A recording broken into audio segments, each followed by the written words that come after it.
you. We're live on YouTube. Thank you for joining me. I'm Faye D'Souza.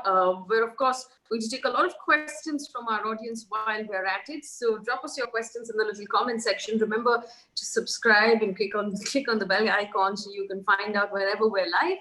And use the super chat option to support my team and myself so we can continue to bring you independent journalism. Of course, today we're looking at the aviation sector. Now, while on day one, there was a lot of confusion as far as domestic flights were concerned. Several flights were actually cancelled. Several of the people who were going to take flights were disappointed. A total of 630 flights were cancelled. Today, we had the Civil Aviation Minister Hardeep Singh Puri tweet that 58,300 passengers flew on day one and 832 flights operated altogether.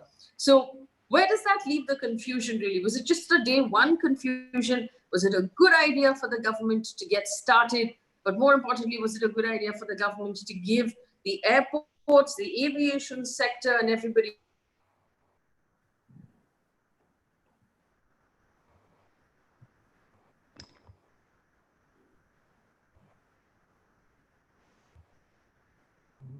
internet disconnect?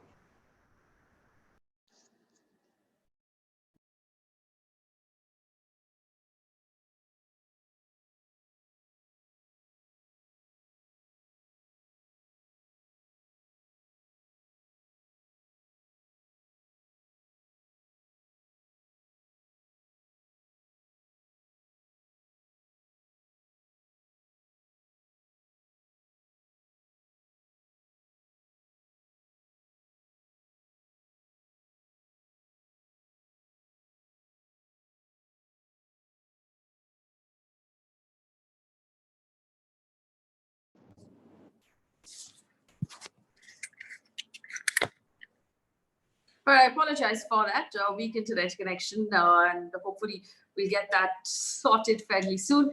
But going back to our conversation, was it a good idea for the government to have started the domestic flights so quickly? Also, was it a good idea for the government to have given the entire sector only 4 days to prepare? Questions will also come in, but right now my guest list, Jitender Bhargava is the former executive director at Air India. Dr. Sanjeev Bagai is the chairperson at Nephron. He is an award-winning doctor and physicist. Bhaskar Ghosh is with the BJP. Parvez Damania is an aviation expert. We also have Nawab Mallick of the NCP representing the Maharashtra government in a little while. So I welcome all of my guests. Let me start with opening comments one by one. Parvez Damania is with us.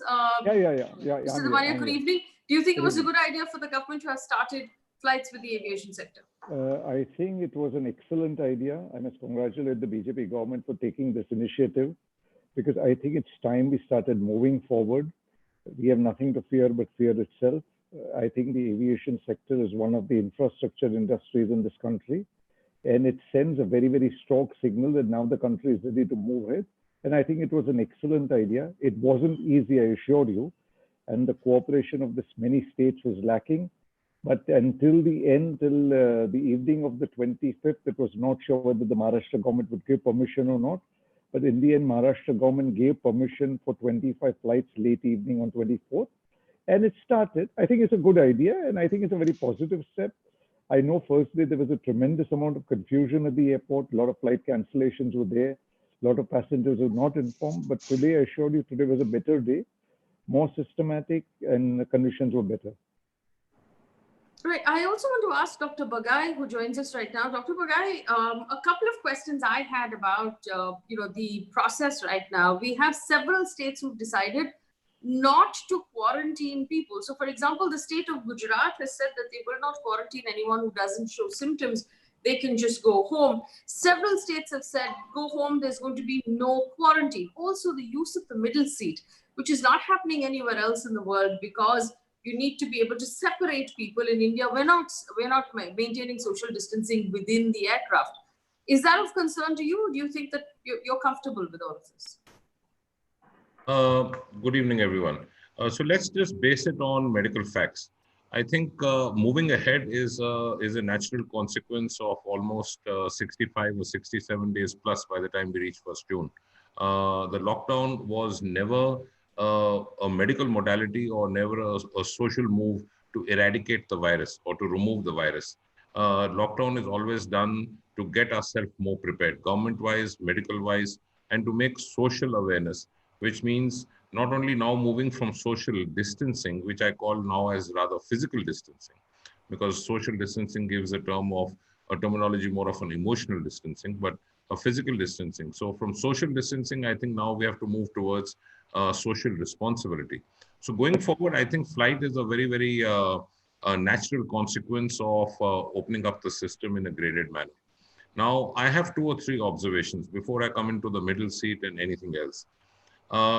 To open the airlines is of course very good, it's welcome, but we can't fly blind. Neither can the public, neither can the pilot, neither can anyone. Now, without the testing of the ELISA test, it's virtually impossible to know who are the asymptomatic carriers. And I've said this so often for the last 3 months, but I'll repeat it again just for 15 seconds. It's the only way you can check people who indeed had infection or are recovering from an infection or who are asymptomatic carriers. The rapid PCR test, which is being done till now, only tells you whether the antigen is there, and the positivity, duration of positivity pickup is only for about 9 to 10 days during a cycle of almost 2 months. So your capture is not complete. And I strongly advocate that ELISA test be done. It's a very cheap, it's very quick. Within 10 to 15 minutes, you get an answer. It can be done one day prior to flying. It can even be done at the airports. Within 15 minutes, you get clearance. Now, coming to the middle seat aspect, and I have a couple of other observations during the course of the program. If you allow me and we have time, we can talk Yes. about that. Now, there is scientific data from US which is published in which they have actually collaborated and checked the speed of the transfer of the COVID virus from the mouth or from the nose. The speed, the volume of the COVID viral infection, the duration of the distance it travels, that means what proximity you are to perhaps an asymptomatic carrier or an infected person, and the time you have spent in close proximity. So you need a comparison to something like what we had with the flu virus, because this is also a flu virus, and you need approximately 1,000 microbes, that means 1,000 viral particles to get you infected. So again, to give you an example, if you speak slowly, like I am, probably will discharge, if you are infected or carrying the virus, 50 to 300 microbes per breath, per minute, in terms of a transmission. If you cough or if you sneeze, you can go up from 3,000 upwards to 3 lakh. So if you are sitting in very close proximity, obviously the risk increases. So it's debatable from a financial angle point of view whether the middle seat needs to be vacant or not. But I think the middle seat, if it is kept vacant, and the same cost of the middle seat is shared by the person in the window and on the aisle, I think it's Yes. a small price to pay because the cost is shared. The other very quick observation is, Dr. Bagai, before you go further, I just want to put sure. out for you and for the audience that information that's just come in, and this is breaking on newspapers at this point, that there have been new cases. The CISF, which is the Security in Airports, has reported 20 fresh cases in its personnel in the last 24 hours. 18 of them have been recently deployed at the Indira Gandhi Airport in Delhi. So obviously, there's still transmission happening at the airport. Yeah, okay. Can I continue? Please, please. Okay. Uh, Before I answer that question, apart from the middle seat, what is a very strong recommendation at a personal level, which I'd like to give, and if the feedback can be given to the concerned authorities on medical grounds, I think we need to categorize who are the most vulnerable. At the present moment, we are not flying the pregnant ladies and very small children. But in case of the elderlies more than 65, they're not really elderlies, but age group of more than 65, or anyone with past history of comorbid conditions could be kept on one side of the plane, either in the front or in the back, preferably at the back, because they have the least number of transit up and down visitors. So there will be less visited, so to say, by the other people. That will segregate a section Yes. of the flyers, and you can keep one single row as a gap between the 65 and beyond and the people who have diabetes, hypertension, asthma, and so on. And you can keep the younger lot and everyone else in the front. But keeping the middle aisle, middle row, which is free and the cost we shared, perhaps will be a good idea. Okay, I'm going to come back. I'm going to come back to a couple of suggestions that are coming in from our audience. One person says, does it make sense to make sure everybody gets it? And we have herd immunity. Now, the problem, my worry with herd immunity is our healthcare sector, which might not be able to take it. But I'll come back to Dr. Bagai on that. Let me bring in the rest of my guests as well. We have Jitender, Bhargava, former Executive Director of Air India, who's joined us just now. Mr. Bhargava, good evening and thank you for joining us. We had some confusion on day one. But do you believe that the system is ready, given the fact that we've just had 20 new cases in Indira Gandhi Airport from the CISF reported? Is the system ready to begin flying again? Mr. Bhaskar? Let's look at it. You yourself said that these people have been recently posted at the Delhi airport. There is a possibility that they have carried it to the airport because, in my opinion, airport is the safest place because of the largeness, little density of there, and it being made sterile very often. So for me, it has come as a big surprise that 20 of the CIC people suddenly got on, because after all, what is the quantum of number of passengers of the Vande Bharat flights that they were handling? They could not have got infected because of the yesterday's domestic flight. So I think we may be coming to a hasty conclusion. So I would at least advocate that we should try and say, look, this will create greater fear in the traveling public the moment we start projecting these kind of news developments. But I heard Dr. Bagai, who gave very reasonable, very good suggestions. And I think there is a need to it. Because, one point that one need to look at is the minister in his press conference after the announcement of flights said, we are not leaving the middle seat vacant because that will lead to higher fares. Now, there cannot be a case between health, safety of a passenger and the fares. If higher fares have to be paid, so be it, but you cannot allow passengers to get infected.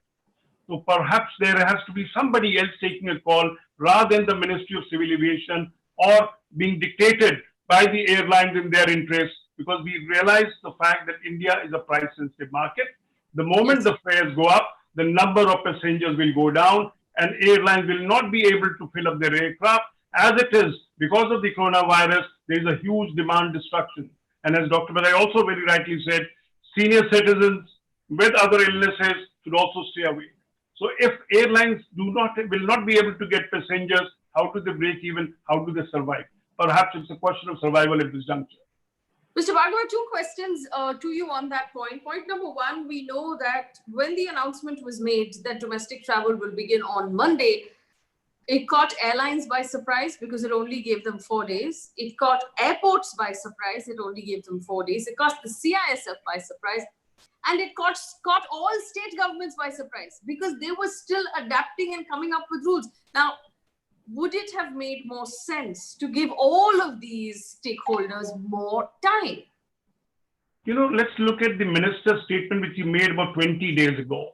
When airlines had unilaterally taken a decision to start booking, he said, stop bookings and I will give you adequate time when the flights will get resumed. Now, 4 days by no stretch of imagination can be called as adequate. There are multiple airports, there are flight networking to be done, tickets have to be put on sale. And just because it was all done in a hurry, what did we look at? Huge amount of flight cancellation, inconvenience to passengers, and it was an ugly start or recommencement of the flights. This was totally unwarranted and totally avoidable. Second question to you, Mr. Bhargava. If the government was that deeply worried about the break-even or the survival of airlines, wouldn't it be able to do better by bringing down the tax on air turbine fuel and passing on some of the fuel benefit from crude oil, and from bringing down perhaps some of the charges that they're charging right now for keeping aircraft parked in different airports? There are certain things to it. You could not have done anything which would have impacted the airports. But there were other things that the government could have done. airlines world over are being given financial support by their respective governments. So there was no reason, say, for example, the GST on tickets could have been suspended for 3 months. Credit with the oil companies and airports, particularly the airport authority, government-run airports, could have been given. But what government came out was a set of different things of which the impact would be felt much, much later. Like the MROs will have no impact on it. Shortening the route by allowing them to overfly defense thing, yes, it will help to a certain extent. But the larger issue is, how do you help the airlines survive? There are 9 airlines worldwide which have already collapsed. Major airlines, including Lufthansa, has got $10 billion by giving away 20% stake to the German government. Now, if this is the extent of support that is being given to mega carriers, which were hitherto considered as invincible, now you can imagine the state of the Indian carriers, barring, of course, Indigo, which has good cash reserves to tide over the problem. Right. Let me bring in the representative of the BJP, Mr. Bhaskar Ghosh is with us. Mr. Ghosh, I want to ask you this question right now. While, keeping the airlines viable might be a concern for the government, and Mr. Bhargava has pointed out how you could have brought down taxes, provided assistance to the airlines in some way. Why is it that the government of India doesn't bring state governments on board when making decisions like this? Why is it state governments also have to hear it on being announced and are not brought in as stakeholders? Faye, I was just listening to all my the panelists, but I think I want to add a couple of more informations. Perhaps they missed it or they are not aware of it. Number one, I've seen Mr. Bhargava still that it is, or you also mentioned just 4 days has been given to the airlines for the all kind of preparation. It's not the fact. Do you remember the last press conference Mr. Puri has taken up before 15th of May? And that day, maybe perhaps 10th or 11th of May, he has mentioned very clearly that we are ready to fly on 15th onwards. Our entire infrastructure, our entire airlines, they have been informed to start the flying from 15th of May. What date was this? I'm sorry. What date was this? I think I've heard it 10th or 11th in one of the channels, national channels. He has given an interview and he has mentioned that even we are ready to fly on 15th of May. And he mentioned that our infrastructures are ready, our all precautions are on the right place, and whatever is to be taken from the security point of view is already ready. We can fly on 15th. And then after it was deferred, and finally we decided to fly on 25th onwards. So it's not that enough time has not been given to the airlines, number one. Number two, if you're talking about the fares and the middle seat, let me tell you, even by if you leave the middle seat, then our 6 feet, minimum 6 feet distance, which is required for the social distancing, that is not even sufficient. I mean, middle seat, if you keep it back, so why are we doing it? Now, that's why I'm telling you that we have already announced that we have to live with the COVID. We have to live with this particular, and we have to take a personal measures so that it has not been infected to others. Enough precautions have been taken in the airport and in the personal level. The PPE kit have been used by all the airline staff, and the mask and the sanitizers and everything has been used to fight the COVID. And third point is that you're talking the airlines is not, the government of India is not giving any help to airlines. Let me tell you, in the first announcement of the Prime Minister, he has mentioned that about 11,000 crores, the first announcement of the relief, 11,000 crores have been given to the airlines for supporting their losses, whatever is they have been doing, whatever they have been incurring the losses. It's not that for airlines, government, whatever relief package government has given 20 lakh crore relief package, and this 11,000 crores is included in that relief package. It is only made for the airlines. But in what form it will be given, that is perhaps to be discussed and decided with the airlines. Faye, can I say something? So that it is not the question that the airlines is not giving. No, 1 second, Mr. Ghosh, I have to interrupt you. Several things of what you said are factually incorrect. Let me point out to you, on the 17th of May, the government of India announced that domestic travel will remain prohibited till the 31st of May. This was the extension of the lockdown issued by the Ministry of Home Affairs. It said very clearly until the 31st of May, domestic travel will remain prohibited. Then 3 days later, the government changed its mind and said, no, from the 25th, we will start. There was no explanation for why that happened. Secondly, you did say that even if you leave the middle seat open, social distancing is not possible. Then why are we doing it? It is possible because other airlines are seating only one passenger per seat. One at the window, next row, one in the aisle, next row, one at the window. They're sitting like that in order to stay away from each other and to maintain social distancing. We have said clearly, repeatedly, that everywhere social distancing is mandatory, except when inside an airline. How is that possible? And as far as the explanation of 11,000 crore rupees going to airlines, I don't see trace of it. But if any of my panelists know this, please let me know. Mr. Damania, do you know where this? No, Faye, absolutely no money has come to the airline. The airlines are in very, very poor state. And the three announcements that were made by the Honorable Finance Minister has zero effect in the economics of the airline at present stage. So there has been absolutely no help to the airline. Another thing, just to bring to your notice, the aviation minister has capped a lower fare and a higher fare. So you cannot charge below a certain point, which is correct. So airlines don't sell it so cheap that they go broke. And they see, when aviation was going to start, a lot of people are worried and were asking questions. Will the price of the tickets go so high that it will become unaffordable? So the minister for the 3 months has kept the lowest price and a higher price. So we cannot charge, it has to be in that range. Now, as far as the middle seat is concerned, I'm not a doctor. I cannot go into the medical areas. But if the middle seat was kept vacant, that means if you remove 67% of the seating capacity of the plane, no airlines can fly. The economics just won't work. See, we have to keep a balance of the right, not 67%. 33%. Yeah, that's what I'm saying. You can sell only 67%. Now, at 67%, the economics will just not work. See, at the same time, we have to strike a balance somewhere. The airlines have to fly. It has to work economical for them.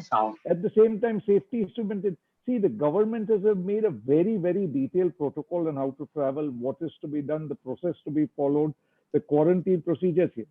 See, another thing I want to mention to you, the airports were always prepared. A lot of people don't know the airports were functioning in the entire time the closure occurred. There were charter flights coming in and out. There were cargo flights coming in and out every day. So it was not that the airports were caught unaware. The flights, the airlines were ready to go. Yes, what was caught unaware were the state governments. The state governments was caught on the wrong foot, and a lot of state governments didn't know how to react in such a short time. And the state governments have caused a tremendous amount of confusion.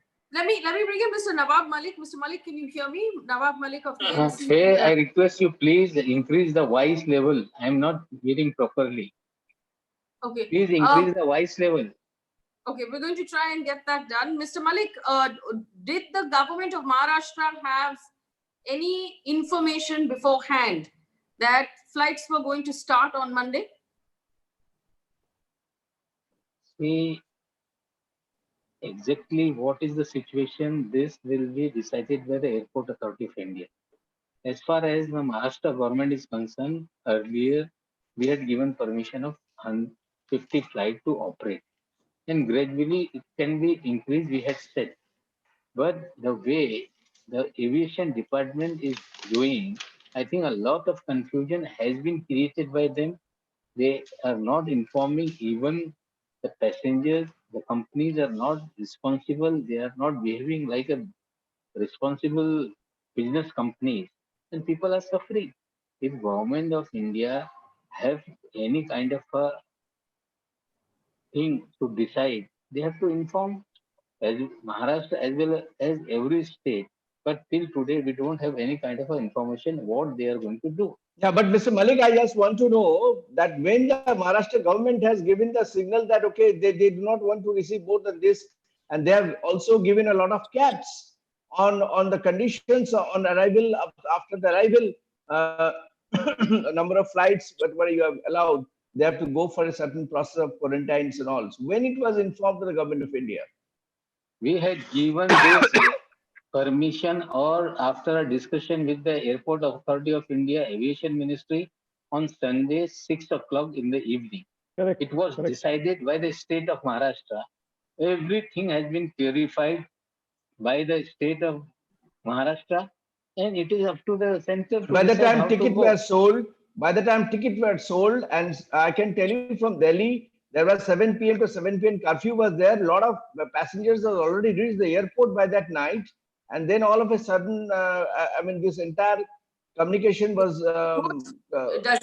Doesn't this come back to the fact that state governments and airlines were only given 4 days to figure this out? Why couldn't they have been told a week in advance? No, that's so I mentioned. Mr. Puri has mentioned on 15th onwards, we are ready to fly. No. I have seen that Mr. interview Ghosh, in one of the leading channels, Aaj on the leading channel Aaj Tak. I have myself, I've seen that interview, and he has specifically mentioned even we are ready to fly on 15th of May onwards. Why didn't the state governments why weren't the state governments informed a week in advance? No, but they have been informed, and they have given on the 11th hour, they're giving that we cannot. They have no objection when they were informed.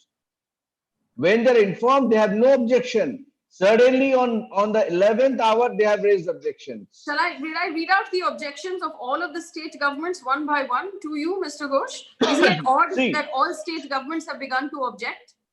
Something must be wrong. Not all state government.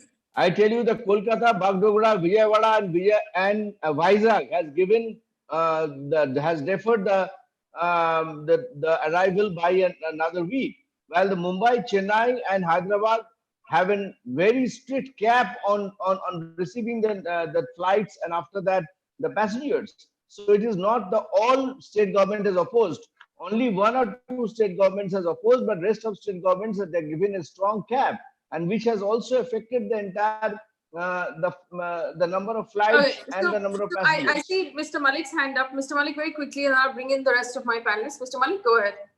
Now, what Mr. Ghosh is saying is not correct. The first flight started from Delhi to Pune was Maharashtra, and the cancellation of the flights are due to lack of passenger. It was not affordable to the companies to fly where they are having less passenger. They had cancelled the flight, not due to the state government not given the permission. They made any kind of a hurdle for flying. It is business deal totally where the passenger were less. They were not in a condition to fly. They had cancelled the flight. Okay, I do want to ask Dr. Bagai this question. Dr. Bagai, if we consider the cities that are flying right now, Mumbai, Delhi, Ahmedabad, Pune, these are cities that are worst hit. You and I also know, Dr. Bagai, that the healthcare sectors in these cities are also very, very badly hit to a point where we cannot take another spike in numbers because there are no beds right now. What if we had to prioritize? And I understand the argument of we have to now learn to live with the virus. If we have to learn to live with the virus, why did we lock down to begin with? If the lockdown was a way to contain the spread, why are we opening it up now when we are at the highest number of cases ever?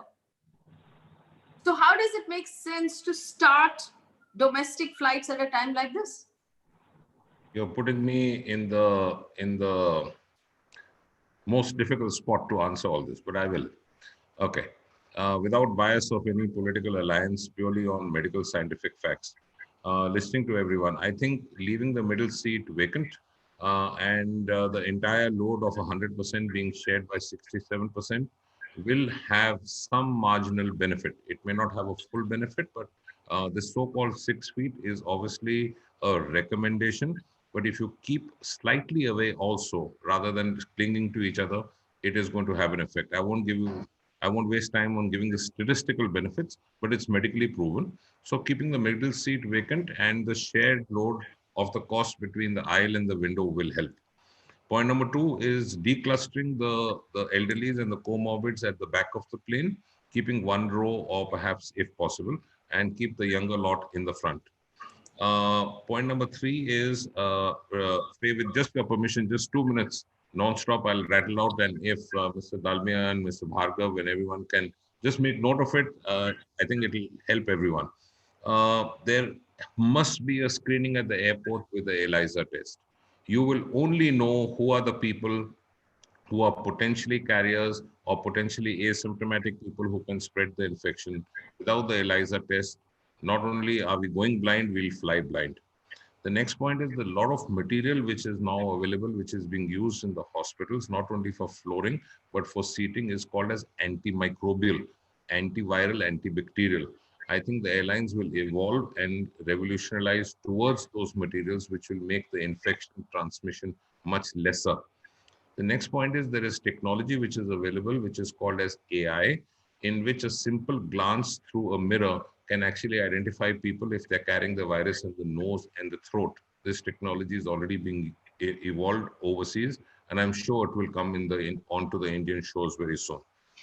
Then last 2 points is, and then I'll answer your question for your lockdown and going beyond, is like internationally, a lot of universities and going to certain cities and places in the world, especially the African subcontinent, there are certain pre-travel vaccination protocols which should be made mandatory even in India. I think there is a host of vaccines, preventable diseases, not only COVID, and I'm sure COVID vaccine will come in a year and a half. But I think the pre-vaccination things, even for domestic flights, in a period of time would become mandatory. Now, coming to your question of the lockdown and going beyond, I think travel is an essential need to get the economy on its feet. Without travel, I think we will be dead. There is a famous saying called as Sophie's curse. That means, is the cure worse or the disease? And if we don't pick it up right now in a gradual manner, and I think we have to live with the virus, but we have to respect the virus. If we disrespect the virus, we'll be dead. People don't see it, so they don't understand the implications of it. But I think in keeping all safety precautions as much as possible, travel if you must. I must add that just routine travel with the entire family going for holidays and going from city to city, I don't think is the appropriate time. But I think if the travel is a must, I think travel can be done by keeping the adequate precautions. If you don't open up the economy in a gradual manner, we may reach that tipping point in which the recovery will be perhaps impossible. Not slow, but impossible. At the moment, the worldwide, the things are in paralysis. It's not in recession. So when there is no buyer, there is no seller, there is paralysis. It's a straight line. So if you keep the ECG straight line for a long time, you can resuscitate as much as you want, but the guy is not going to come out alive. We have to move on. And I think the people must realize we are not looking at the total number. A quick point on the CSFI gentlemen. It's very unfortunate that they turned positive. But please understand, the only risk factor is not the airports. They could also have been infected outside the airports, in the home environments, in the society in general. The total number of cases is not important. I will repeat it again. The total number of COVID patients which are turning out to be positive is not important, in the sense when you're looking at a success of managing this disease, it is the corrected case fatality rate. We have to keep the mortality down. That means the only actionable matrix medically and statistically, mathematically, is the daily progression rate as a ratio to the death rate. If we keep the corrected case fatality rate low, which in India it is, make no mistake about it. In COVID, you're going to have fatalities. You're going to have a death rate. When a pandemic of this nature hits you, it's not going to come out unscathed, in which you're going to have no case fatality. You're going to have it. Our aim is to minimize it. Our aim is to minimize the positivity also, decrease the total number. So the lockdown, what it has done is, it has decreased the total number. So we have at the present moment 1.2 or 1.3 lakh patients which are positive. But let me tell you, without the lockdown, we would easily be more than 10 lakh or 20 lakh. You can take any figure and I'll nod my head and say yes. Without the lockdown at the present moment, with the lockdown at the present moment, we've had a case fatality around 3,500 or reaching 3,700. 4,000 today, yes. 4,000 today. Without the lockdown, I would safely medically say that our case fatality would be in 20,000 or 30,000 or even 40,000. Please understand that in rural India, we have a huge amount of comorbidities which are unmonitored. We have a large section of society which are protein energy malnourished, which are immunocompromised. We also don't have healthcare facilities in those areas. Only the metros catch the headlines, but the rural India is languishing as far as primary healthcare is concerned, worldwide, not only in India. So with the lockdown, we have contained it in a large manner. Do not worry about the total number. I'm saying this again. We need to keep the death rate down, which we have very successfully done. Okay. All right.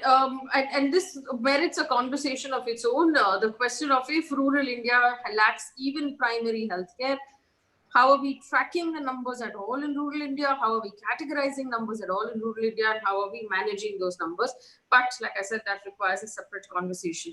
Going back to Mr. Bhargava, I want to come back to the idea of, allowing airlines to fly in order to be able to keep the economy going and in order to keep the airlines going. What do you think is needed now going forward? See, airlines have to fly, passengers will need to fly. It's a question of adequate safeguards being taken. One thing, while the SOPs were circulated and these norms were created, what should happen at the airport and what will happen on board and post arrival at the destination, including quarantine, etc. But what perhaps we did not get look into was the behavior of the passengers. We saw on yesterday's flights, everybody trying to come out of the flight the moment the plane had landed. And what we all need to avoid, as Dr. very rightly said, that you cannot have a 6 feet of spacing, social spacing on the flight. So the question is, why should we rub shoulders and our hands with the people? So middle seat concept would have helped to that extent, and to get down the disciplined manner to look at it. You cannot rule out one day or the other the flights were to get on board. This pandemic is not going away in a hurry, so you cannot wait for it to go away. So it's only thing that we need to have the requisite safeguards, better discipline on board. And I would like to reiterate, yesterday was a bad day for the airlines, for whatever reasons it is, poor coordination. But take another 24 hours from tomorrow onwards, you will find flights operating as per proper schedule, passengers not being inconvenienced, no cancellations taking place. It's a sorry start that we had yesterday, but let that sorry start be forgotten and not remembered for what, because the domestic flights had to be resumed. I'm glad it's got resumed. Okay, Mr. Damania? Yeah, Faye, I want to point out one thing very, very important, which a lot of people are not aware, that we have to be extremely thankful to the Maharashtra government because they put in a very interesting clause. See, initially, who are the people going to travel? Let's accept it. People who want to return to their families, children who want to go back, parents who want to go back. So they do not mind a 14-day home quarantine. So people who are returning to their families, coming back to Bombay for good, are getting a 14-day quarantine stamp. But the Maharashtra government has been very, very kind enough to put in a clause that if I am coming to Delhi to Mumbai for work and I have a return ticket after 2 days, 3 days, 4 days, I will not be asked to be quarantined. That is a very, very good thing the Maharashtra government has done. We are very thankful, Mr. Mallick, to you, because what happens, that means the business traveler can also start flying. What the airlines is just not people returning back to their families, but at one time for the business people start flying and working. If Maharashtra government has insisted on a 14-day quarantine for everybody, that would have completely stopped people coming for business purpose to Mumbai and to Maharashtra. And ultimately for the state of Maharashtra, it's also very important the business traveler comes. So if you show your ticket, a return ticket and your business purpose to come to Mumbai, you will be allowed to come in without a stamp, except that you do not have to go into the containment zone. So I think initially people were very, very worried that how will it work if everybody's quarantined for 14 days, but Maharashtra government has put that clause and we are very thankful for it. Okay, just taking this back to Bhaskar Ghosh of the BJP. Mr. Ghosh, I just want to point out, this is coming just now at 8:30. The Chief Minister of Kerala has made a statement. And remember, Kerala has managed to get its cases under control right now. And it's a very good place as far as COVID is concerned. I'm quoting the Kerala Chief Minister right now. He has said, Indian Railways has decided to send a train from Mumbai to Kerala, but no information about this train was given to the Kerala government at all. The government has taken this up with the Railways Minister. He says that it would undermine the measures taken by the state government if proper monitoring and controlling of the spread of the virus if they're not given information like this? Brings me back to the point, Mr. Ghosh, why aren't state governments being taken into confidence when these decisions are being made? I think, Faye, I'm quite surprised. You remember before the last lockdown was extended, lockdown 3.0 to 4.0, our Honorable Prime Minister had a long meeting, almost 6 to 8 hours of meeting with all the No, chief no, ministers. Mr. Ghosh, the Prime In that Minister is not particular going to meeting, inform everything went. state governments about the train schedule. This is the job for the Railways Ministry. No, I'm coming to the point. Prime Minister, and that was not only the Prime Minister, the entire cabinet was present in that meeting, and each and every cabinet member, including the railway minister, he was also attract their attentions that these are to be scheduled and everyone. And time and again, I am seeing in the major channel of this country, Mr. Piyush Goyal is telling that we are ready with so many trains. We are ready with 1,500 trains. And people has to give me, even in Maharashtra, he told, we have waited for the whole night to get the schedule of the passengers and the train, because a lot of things has to be streamlined before starting a train from Mumbai to any place of this country. So I don't know what kind of politics is being happening over here, that in spite of repeated requests by the Honorable Prime Minister, by the Honorable Rail Minister, the states, the respective states are not cooperating. They're not giving enough of, like the state of West Bengal. Something else, the Honorable CM of West Bengal is mentioning, and something else is happening. She is mentioning that we have given a 238 number of trains, and now it's actually seeing that it is only 13 trains or 14 trains. Which you're having trouble with? Maharashtra, West Bengal, then which else? Kerala? See, first Maharashtra, I think Mr. Piyush Goyal has mentioned about Maharashtra. Now you're talking about 8:30. I have no updates on that, but I have seen in West Bengal also. Even in case of flying, the condition of flying. Today, West Bengal Chief Minister has come out with a new farman that it will be the quarantine for 14 days, self-monitor quarantines, and they have to undergo the health screening. So all these policies have been taken from state government at the 11th hour and been informed to DGC and the ministries, and you're expecting that everything will be falling in line. So basically, you're saying state governments that are being run by opposition parties really are not giving enough information right now. I am not distinguishing, I'm not separating, or I'm not mentioning it's opposition party or not. I'm just mentioning what is exactly happening to state government, like West Bengal, like Maharashtra. There is already in a proven. Okay, we have proven. all right. Let Mr. Mallick respond. Let Mr. Mallick respond. Mr. Mallick. You know what Mr. Ghosh is feeling? It is absolutely wrong. What Mr. Piyush Goyal is misleading the country, and I have to say that what exactly happened from the beginning, when the Prime Minister has said people are allowed to migrate to their own home places, a protocol has been decided that officer which is designated by the state will submit a list to the nodal officer of the state, then they will give the approval, then requisition of train will be there, and after requisition they will allot the train and passenger will be informed and they will be sent to their home. This was the procedure. But what happened exactly? In beginning, Mr. Yogi Adityanath said, I am not going to allow. In the beginning, Bihar was not ready to take the people. Even some of the states were not ready. And slowly, we had made a list. We had made a requisition. Every day, a pendency of 150 train were there. What happened since 2 days? Mr. Goyal is tweeting, taking a press conference. He said, we are ready to give you 140 trains. 102 trains has been provided in the night 2 o'clock. They had said this 102 trains are going to be allotted for tomorrow, and you submit the list. In the morning we submit the list, and we are every train we are trying our level best that every passenger should be moved from their slums, their houses, their areas by a state bus service or BST service to the station. Okay. We are sending them. This kind of procedure we have to follow. But the way Goyal is tweeting or making politics out of it, I think it is not fair. They are targeting opposition state that they are not doing right job. Now, Faye, I just want to mention here. Okay, no, one second. Now, today, one point. Faye, just one point. UP has till now has taken the entire majority of the load of these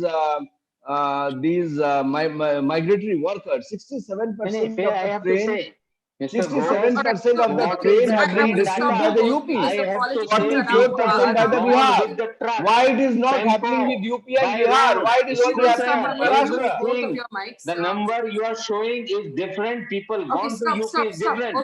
Both of you stop. Both of you stop. Mr. Bhargav, I'm going to go back to you. Here's the risk that we keep coming back to, Mr. Bhargava. If the central government and the state governments aren't able to communicate with each other clearly and aren't able to actually work together at a time like this, which is a crisis time, then everybody is going to get stuck in the middle of this, including the passengers and the airlines, those who are sick, those who are well. This is going to cause more and more confusion, Mr. Bhargava. Well, that would have been an ideal situation, that you had total coordination between the central government and the state governments. We all know that quarantine is a continuous process, whether you look at these students who were brought by buses from Kota, migrant labor moving from one state to the other, passengers, Indian nationals stranded abroad being brought on Vande Bharat flight, they've all been subjected to quarantine. There couldn't have been an exception made in the case of domestic passengers, because the ultimate objective is, if you're coming from city A to city B, you have to be subjected to quarantine. So there was no quarantine, but there could have been better coordination. And as you said earlier, 4 days' time was not adequate to get going. To claim that we were ready, yes, airlines were ready, but the final readiness comes in when you give them the network, the number of frequencies of flights, when you put the inventory on sale for tickets. That is called readiness, when a passenger has a ticket in his hand and is sure about traveling it. Now, let me just make a point on the migrant issue, nothing to do with aviation. You see, unfortunate part is that the migrants have been stuck. Government has been getting the flack on the subject. These local governments are not taking as much care as they are expected to. Every state wants the people back, while Kerala Chief Minister is right that they have done a splendid job. They wouldn't like to compound the problem. But the question is, if Mumbai is not safe, Mumbai is not being taken care of its normal residents here, isn't it better that a part of the problem is carried to Kerala? Please take care of it. You're doing an excellent job. On one side, Maharashtra government has written to the Kerala government, please send us doctors and nurses. Now imagine if you have reached such a state when you're wanting doctors and nurses to come from Kerala for managing the Mumbai patients, what harm is there to look at it? We should not read too much into it. The fact is, in my opinion, it's a sound decision. The faster you disperse people from Mumbai, which is a hotspot, the better it will be for the city of Mumbai. Because as it is, we're running short of hospital beds, ICU, let things not get aggravated. And then in retrospect saying, oh, I made a mistake. We should have allowed dispersal of the migrant labor earlier 2 weeks ago. Okay, so there is more information just coming in, and obviously because it's just one day of travel, I just want my panelists to observe the information that is broken in the last 40 minutes of our conversation. Let me read this out. This is being tweeted by Sangeeta Kandelwal. She is the journalist with the Hindu newspaper. She's just put out a statement by Indigo Airlines. We have received confirmation from Coimbatore Airport doctor that a passenger who traveled on a flight between Chennai and Coimbatore on the 25th of May has tested positive for COVID-19. He's currently quarantined in a facility in Coimbatore.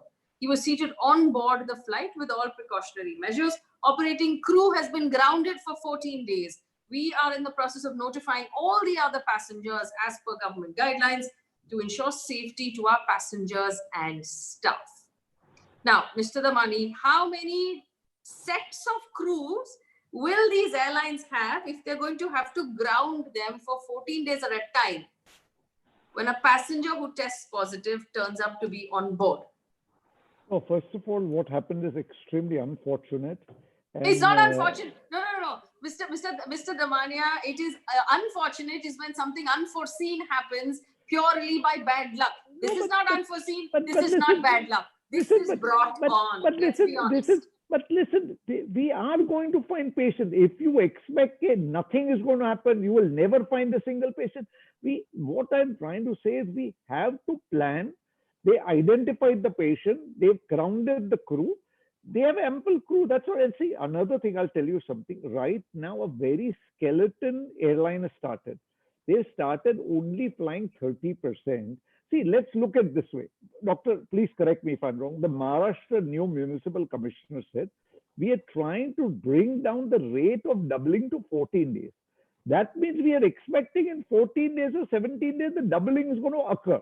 There is no way this disease is going to vanish. It is going to stay. We are all educated people. The government has done everything in their power to educate us, and we have to learn to live with it. And we all should take maximum precautions. Now, if you expected we should remain grounded, we should not do anything, I'll tell you a very simple thing. We are talking of all these tremendous amount of precautions in the airline business. That is great. We should take every precaution. But today there are hundreds and hundreds of people, maybe thousands of people standing outside VT station. The queues are endless. Say every police station has hundreds of people standing in queue just to get permission to fly, just to get permission to get on the train. You mean, are we taking the same level of precautions? Are we taking the same level of care? No, it's not possible. We have a different size of population. But then even I think the airline and the aviation industry is taking maximum possible precautions. Yes, if the entire aviation industry start, people will fly. We will find doctor cases. Am I not correct, doctor? There will be cases over a period of time, but we have to plan to tackle it. That's all I'm saying. Hey, can I come in? Please go ahead, Dr. Bagai. I will repeat the same statement for the last 3 months, and I will repeat it again. We are going to be locking up people for 14 days. You lock up an entire passenger list for 14 days. You lock up a crew for 14 days. But before locking up and before flying, there is a simple test. It gives you a result within 15 minutes. You know who can fly and who cannot fly.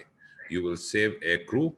You will save passenger quarantine, and you will liberalize the fear of people's mind that am I flying with a carrier or an infected person? Without this, I'm again saying we are flying blind. Dr. Bagai, the rapid test that you're talking about, is this the antibody test? Why aren't we already using it? Correct. So this is a test which is known as an ELISA test. And if you give me just 60 seconds, I'll tell you why this myth of this ELISA test is floating around. There is no human being who has not heard of a group of infections, viral infections, known as TORCH, T-O-R-C-H. Every pregnant lady undergoes this test. Every newborn is screened for this test. This is a ELISA test. This is an antigen antibody test. It gives you almost now a near 100% sensitivity. That means picking up the positive, and specificity, not missing a negative. The PCR test only gives you upwards of 60-65% sensitivity. The only way forward is for large base screening is the ELISA test. You can actually even have a counter at the airport, and before you reach your security, I would suggest you can actually know whether the person is fit to fly or no. The thermal screening and all the other precautions you're taking are only merely superficial in effect as compared to ELISA. The second point which I would like to make is, see, we have to move. There is no question. If we sit on our haunches and we don't go forward as far as the economy is concerned, industry is concerned, flying is concerned, we will all die. The economy will be dead. There will be a point of no return. But going forward, we as a community, as a society, we have to understand that much has already changed. And the people who cannot accept this change will no longer be fit in this society to travel or for other businesses. It's a complete radical mindset which has to change. And if people don't take over the social, moral, civic responsibilities, they will continue to infect themselves and a host of other people in the community.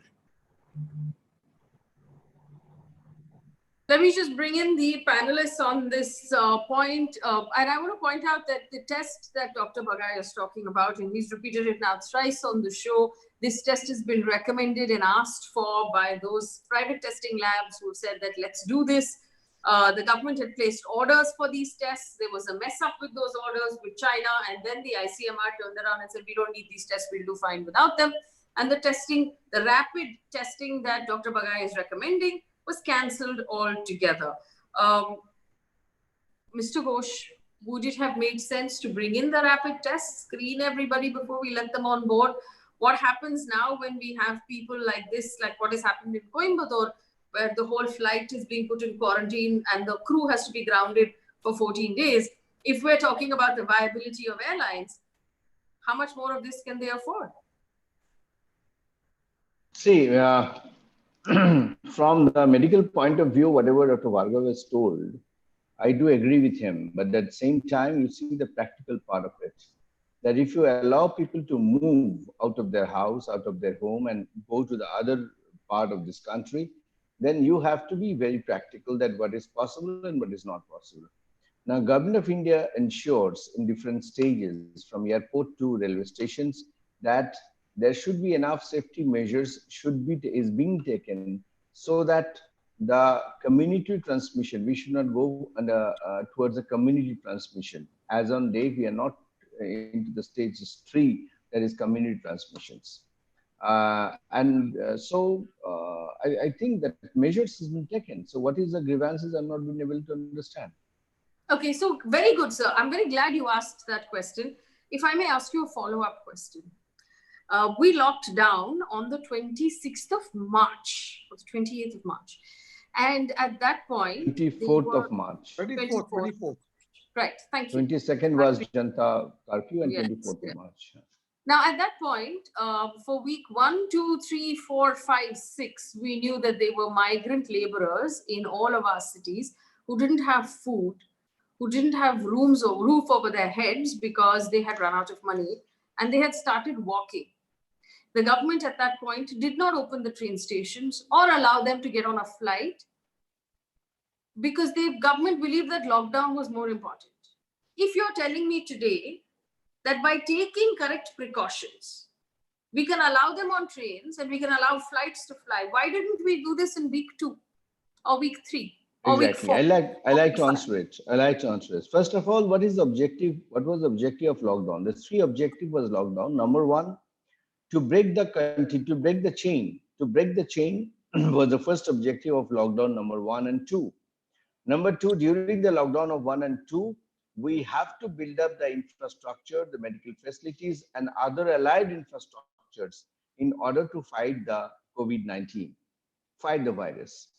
Now, when these migrant workers came out of their home, they were told that every migrant workers, they should be stay back wherever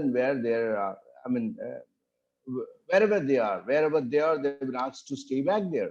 And the respective state government has been given enough of resources in order to take care of them. So now, when it has not been done by the respective state governments, and they are supposed to feed them, they are supposed to take care of them, and enough support has been given, which is already we mentioned in the package of 1,94,000 crores package. So this is responsibility of state government to take care of those migrant workers who are facing problems.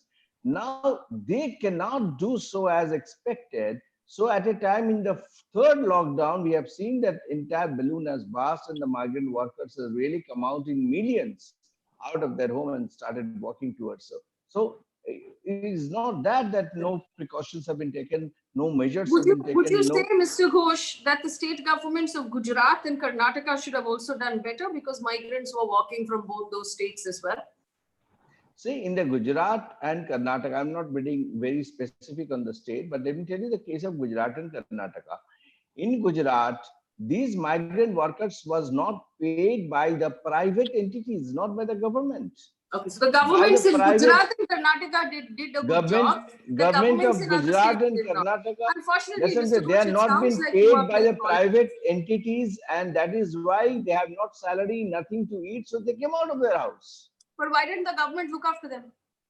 Give them food, give them rent. Of course, government has looked after them. Of course, government of Gujarat and Karnataka. In Surat, there were riots in the streets. It is not because it is no Surat. There was a couple of very stray cases, but not as a whole. Number 1. Number 2 is that they have come out not because of they are not getting the food and other thing. They are come out of their uncertainties. Because they feel so uncertain, so they want to go back to their native lands. Okay, let me also point out, Mr. Ghosh, that you said that the lockdowns 1 and 2 were to break the chain and build to build up the infrastructure. infrastructures. I want to know what infrastructure we have built, because I our give you. healthcare sector is cracking and it's at the very breaking point in most of our cities. So I'll give you a minute to just collate information of what infrastructure has been built during this lockdown. While I take the question to other panelists. Nawab Mallick has his hand up. Mr. Mallick, go ahead. Why didn't the state governments look after the migrant laborers? If you had enough money, you should have taken precautions, Mr. Mallick, and got them to move from state to state. See, Faye, when the lockdown has been announced, MHA has given a guideline that no movement of any population will be there in this country. Remember what happened at Delhi?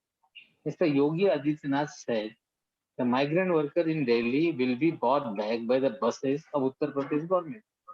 It was a clear-cut violation of the lockdown pandemic situation, and he started that he is going to bring their labor from Delhi to Uttar Pradesh. When it was started, a panic has been created in entire country. Everywhere a pressure has been built up that they want to go home by any means. And after lockdown 3, the center has announced that the people will be allowed to move from one state to other state, can go to their own respective state, district, and home, and no planning has been there. Even not a issue has been discussed with the state, and without discussing, the announcement has been made. In first lockdown, whether it was allowed, then why Mr. Yogi has put a buses at Delhi border and started migrating people from one state to one other state? It was broke down of the chain. It was not violation of the protocol which was decided by MHA. See, the protocol is for opposition state. The failure is with opposition state. And all good things are done by center. What they are doing? They are giving just direction. Even they cannot provide the ventilator to the state. A ventilator, which is a fake, Dhaman, it is approved by the center health department. It was purchased by the center. It was purchased by the many of the state. And then it is a fake ventilator, which is not operating. It was proven.